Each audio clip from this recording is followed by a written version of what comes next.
higit na mapalad ang nagbibigay kaysa tumatanggap.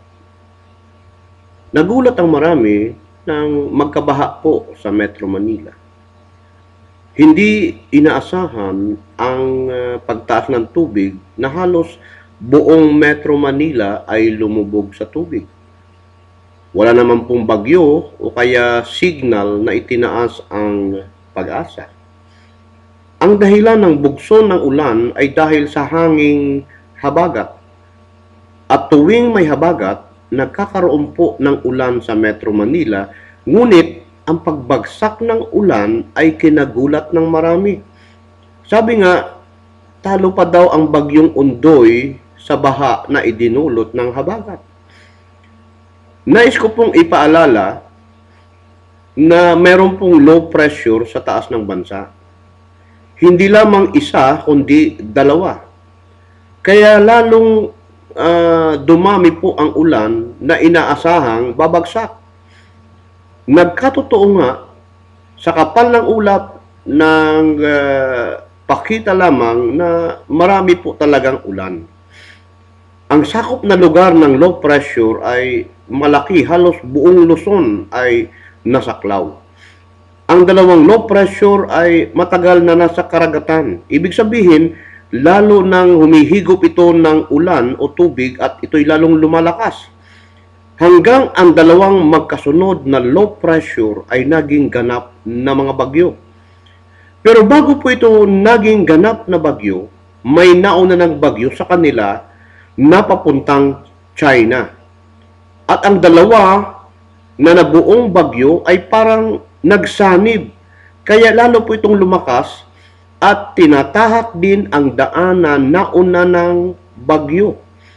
Dahil po sa laki nito, dadaan po sa Pilipinas. At ang habagat ay siyang hanging tumutulak sa bagyo na huwag pumasok sa ating pong bansa. Kaya kung wala ang habagat, mas magiging malala po sana ang nangyari sa Pilipinas. Akin din po napansin na mayroon naman pong parating na low pressure at malaki ang posibilidad na maging bagyo ito. Ang isang pinagtatakhan ko mga dires, iisa ang daanan ng lugar na ito at ito ay papunta din sa China. Ito ay mga nauna ko na pong nasabi sa mga una kong videos na nailagay ko sa aking status sa Facebook. 1 linggo na po ang nakakaraan.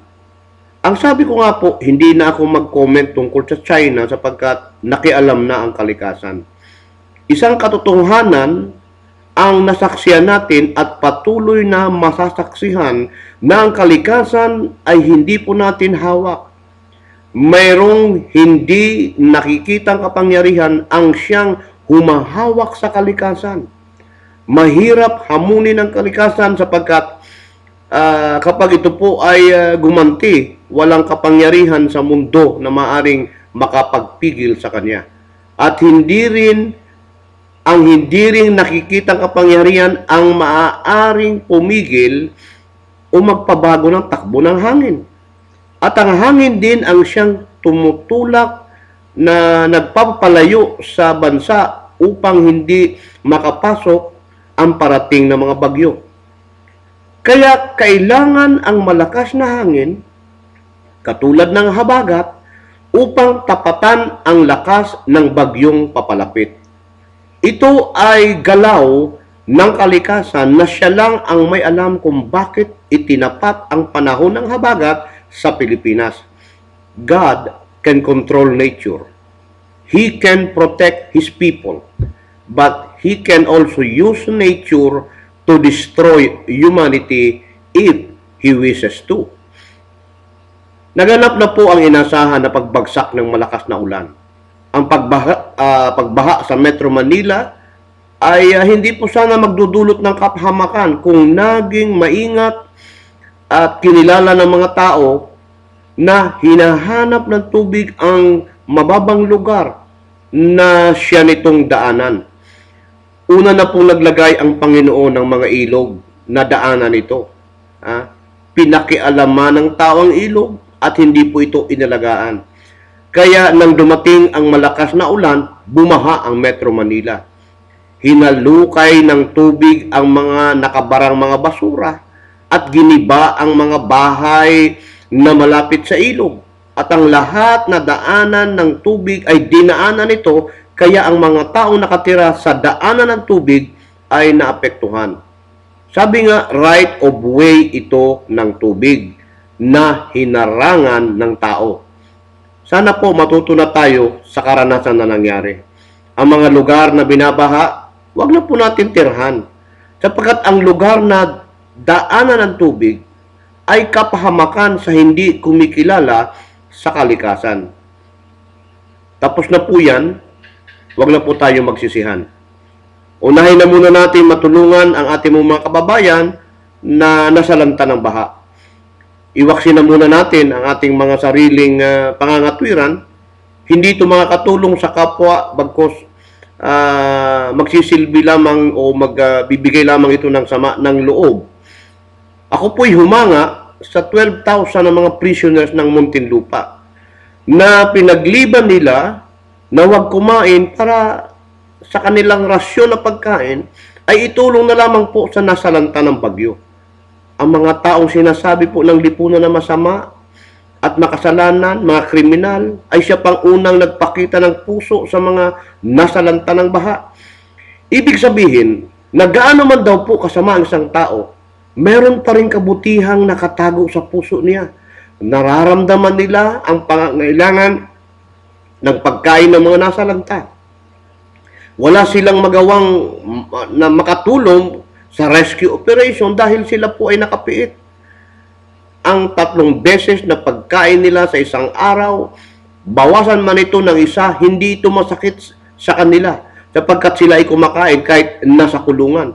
Ngunit ang mga nasalanta, hindi nila alam kung ilang kain sila kakain o maaring maraming beses ito hindi makakakain. Mga dires, ang mga nakakulong ay nagkaisa. 12,000 na walang salapi o kakayanang makatulong, ang isusubo na lang nilang pagkain, yun ang kanilang ibinigay sa mga nasalanta. Alam ko, naluluha ang mga preso, luha ng kagalakan, na kahit paano naparamdam nila sa lipunan na ang mga preso ay may damdamin din sa kapwa at ang tumulong ay isang biyaya.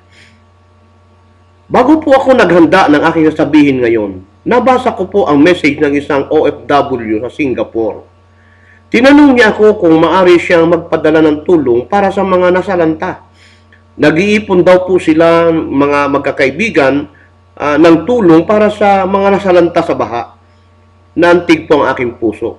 OFWs. Nakakarampot din po ang kinikita ay nagkaroon ng pagnanais na tumulong. A holy desire to help our fellow men. Ang pagtulong po ay hindi isang karapatan. Ito ay isang privilege. Nararamdaman ko na hindi lamang ang OFW ang may ganong hangarin na tumulong. Pinakiusapan ako, mga dires, nakapag-ipon daw po sila ng sapat na donation. Nais nila na ako po ang mag-distribute nito sa nasalanta ng baha. Napakalaki pong privilege sa ganang akin na ako ang mapagkatiwalaan ng mga kababayan natin sa ibang bansa. Kaya ang puso ko po ay nag-alab. Papayagan ko ang mga OFWs na padaanin ng biyaya na makarating sa mga taong nais nilang matulungan. Napakabuti ng Panginoon. Isang pagtatalaga na naganap at ang palatuntunan itong breakthrough, ang programang Tago sa Puso, ay magiging bahagi ng pag-abot tulong sa ating pong mga mamamayang Pilipino dahil sa tiwala na kanilang nakita at narinig sa social media, ang Facebook. Ito po ang Filipinoy Media Productions. Mula po dito sa Legazpi City, Albay.